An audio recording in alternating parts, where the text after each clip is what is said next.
Set theory is kind of an interesting topic. Its origins in its modern form go back only to the late 19th, early 20th century with a mathematician, the guy on the left here, named George Cantor. And what kind of makes it interesting is that at the time that Cantor was doing this work, it was not well received. In fact, there was a more senior mathematician, his name was Leopold Kronecker, who really went to great lengths to suppress Cantor's work, to make sure it didn't get published. And fortunately, Cantor managed to kind of work around this in a variety of ways, and his work did get published.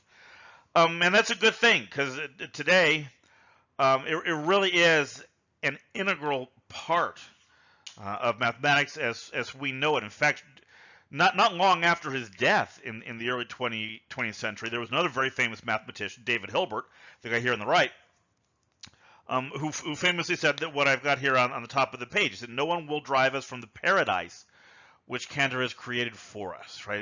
It turned out to be really that generally useful.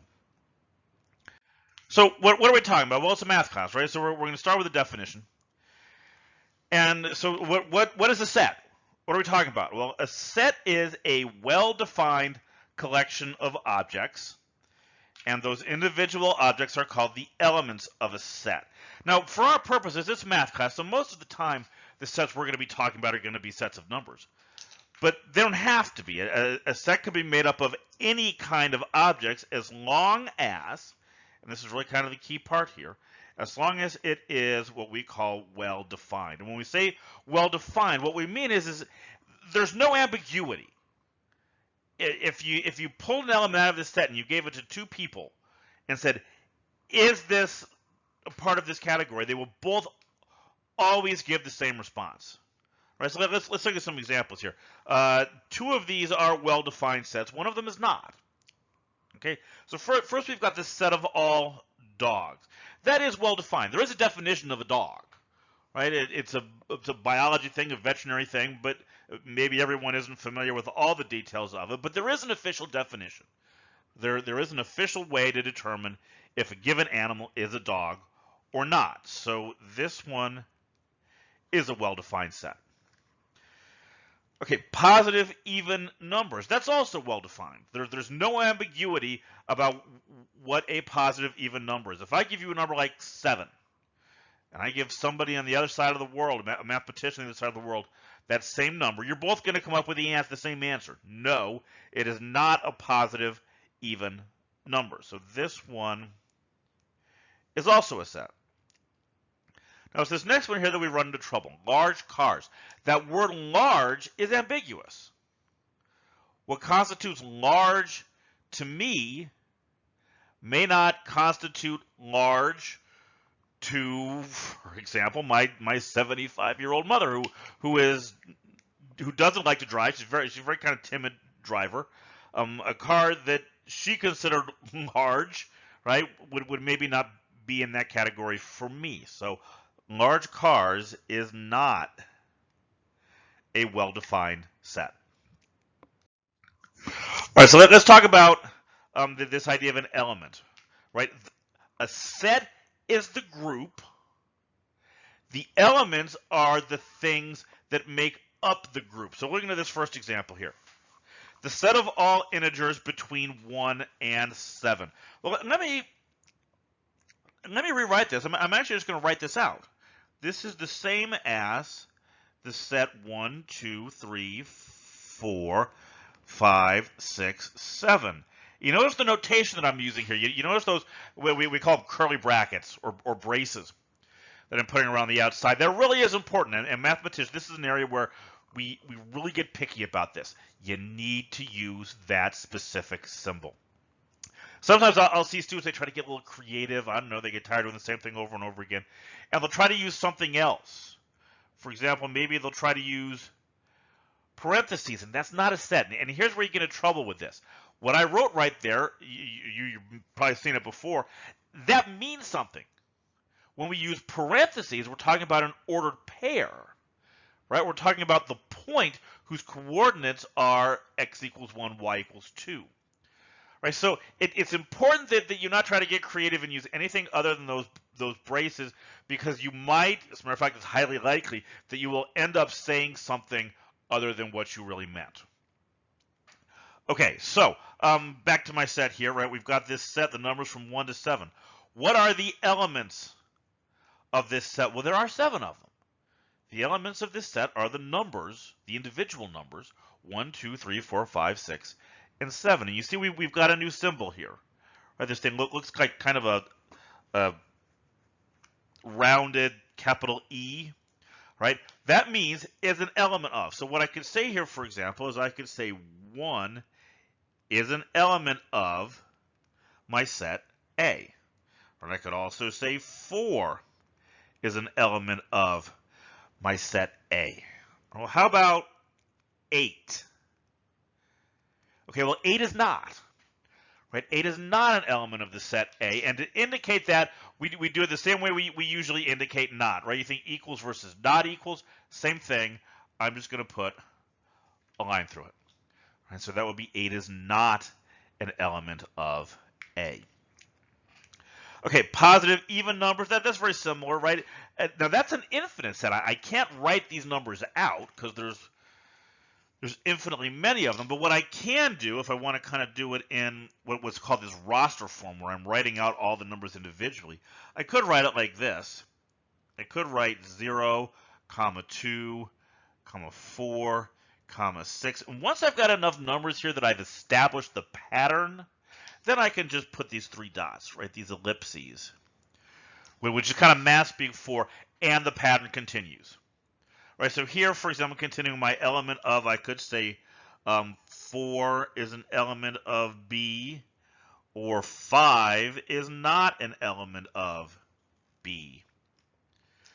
All right, now down here, we're back to dogs again. This is, like I said, a well-defined set, although obviously I can't make a list. Right, sometimes, despite being a finite set, there's no way I could list every dog in the world. Okay, sometimes sets are like that. All right, now this next one gets a little interesting.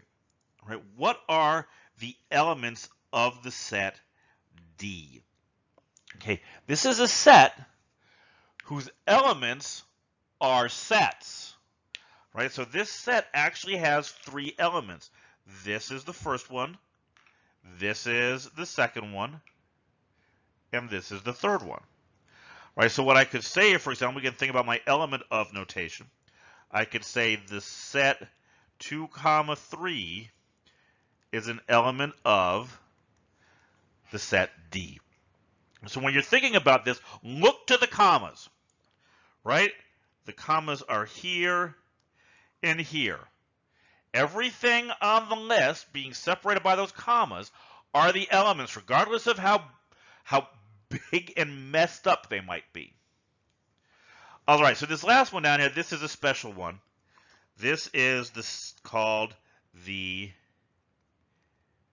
empty set. Again, kind of special notation here, right? It's a circle with a line through it. This is the set with no elements.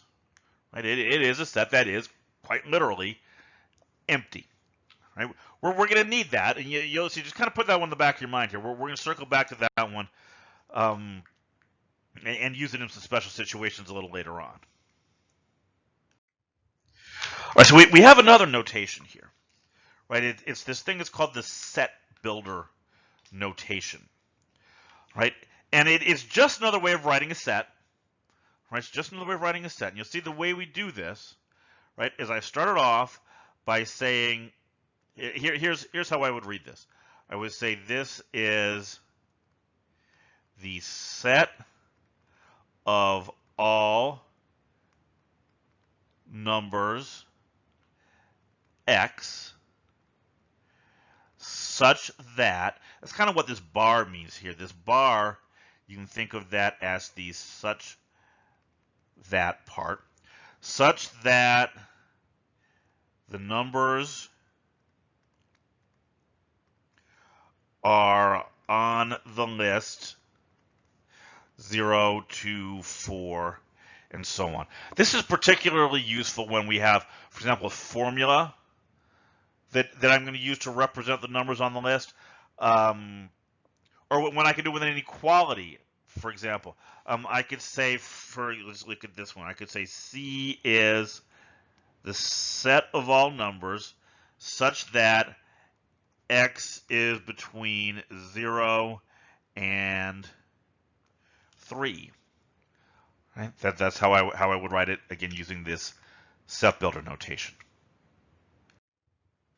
So we do have a few special sets, a few special ones. First one is the set of all natural numbers. Right, those are the numbers 1, 2, 3, and so on. You notice the symbol that I use here. It's not a regular n. It's an n with kind of an extra line added. You'll see that's kind of consistent throughout all of these things here. Right. Z is the set of all integers. So you notice that's an expansion. That's the natural numbers 1, 2, 3, and so on here, plus 0 and the negatives. Okay, so you may be thinking, why Z, right? Why not an I, for example? Okay, back at the time when all this stuff was being done, Germany was the center of the mathematical world, right? That's where all the really cutting edge current research was not all, but a lot of the cutting edge current research was being done. A lot of really famous mathematicians in Germany at the time, so the Germans got to name things, right? Z comes from the German word Zahlen, which just means numbers, right? So that's where the Z comes from. Okay, so the next step up from integers are the rational numbers.